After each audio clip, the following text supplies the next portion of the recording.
ഞങ്ങൾ 33-ാം ഡിവിഷനിലാണ് താമസിക്കുന്നത്. ഞങ്ങളുടെ സ്ഥാനാർത്ഥി ഇപ്പം നമ്മുടെ മിനിമോളാണ് നിൽക്കുന്നത്. ഞങ്ങൾക്ക് ഏറ്റവും പ്രിയപ്പെട്ട ഒരു താരമാണ്. എപ്പോഴും ഏത് സമയത്തും ഏത് ഉപകാരം ചെയ്യണമെങ്കിലും ഞങ്ങൾക്കുടൻ തന്നെ ആവശ്യങ്ങളെല്ലാം സാധിച്ചു ഇന്ന് വരെ. അതുപോലെ ആദ്യം പാർട്ടികളെ നോക്കുകയോ ജാതികളെ നോക്കുകയോ അങ്ങനെയൊന്നും ഇതുവരെ ചെയ്തിട്ടില്ല.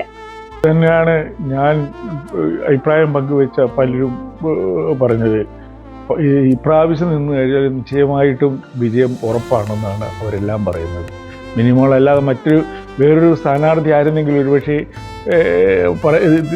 സംശയകരമാണ്. പക്ഷേ മിനിമോൾ തന്നെയാണ് മത്സരിക്കുന്നത് അറിഞ്ഞപ്പോൾ എല്ലാവരും വളരെ സന്തോഷമാണ്. കാരണം ജയിക്കും, ഒരുപക്ഷെ അടുത്ത മേയർ വരെ ആകുമെന്നുള്ള പ്രതീക്ഷയിലാണ് ആൾക്കാർ ഇരിക്കുന്നത്. എല്ലാവരും ഒരുപോലെ സന്തോഷത്തില്ല. അതിൻ്റെ മാറ്റി നിർത്താൻ പറയേണ്ട ഒരു ആവശ്യം ഒരു റീസൺ ഇതുവരെ ഉണ്ടായിട്ടുമില്ല. അങ്ങനെ അത്ര നല്ല ഒരു സ്ഥാനാർത്ഥിയാണ്. വീണ്ടും വിജയത്തിലേക്ക് തന്നെ വരട്ടെ എന്ന് ഞങ്ങൾ ആശംസിക്കുന്നു. നടക്കും എന്നുള്ള പ്രതീക്ഷയോടെ ഇരിക്കുകയാണ്.